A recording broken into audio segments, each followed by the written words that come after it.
ใจในวันนี้บ่มีอ้ายแล้ว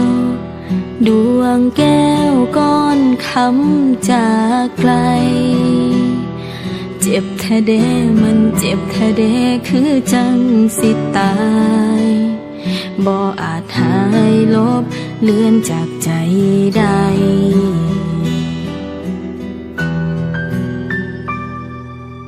ตายน้องตายเขาก็กินบ่ได้นั่งห้องให้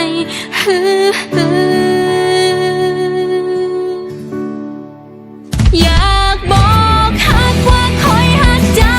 คงบ่มีโอกาสเว้าในยามเช้าตื่นมาบ่มีอ้ายแล้วเตียงเคยอยู่เฮาเคยนอนปองหมอนที่เฮาเคยใส่ยังเก็บไว้แทนใจของอ้ายอยู่เด้ออยู่ทางนั้นสบายดีไหมเป็นจังใดบ่ฮู้เลยอ้ายเอ้ยน้องคิดฮอดอ้ายเด้อ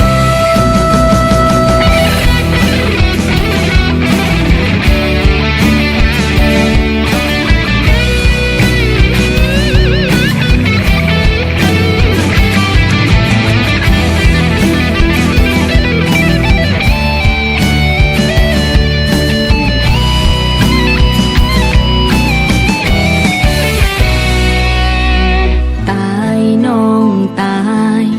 เขาก็กินบ่ได้นั่งห้องให้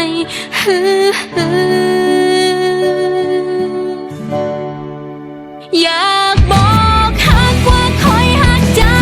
คงบ่มีโอกาสเว้าในยามเช้าตื่นมาบ่มีอ้ายแล้ว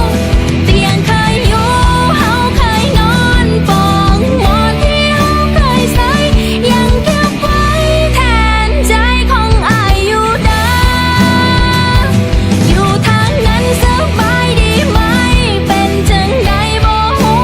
เลยอ้ายเอ้ยน้องคิดฮอดอ้ายเด้ออยากบอกฮักว่าคอยฮักเจ้าคงบ่มีโอกาสเว้าในยามเช้าตื่นมาบ่มีอ้ายแล้วเตียงเคยอยู่เฮาเคยนอนปองหมอนที่เฮาเคยใส่ยังเก็บไว้แทนใจของอ้ายอยู่เด้ออยู่ทางนั้นสบายดีไหม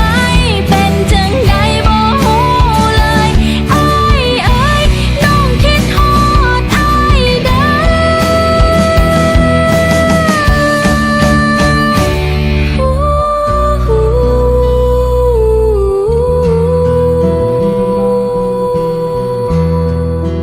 อยากบอกฮักว่าคอยฮักเจ้า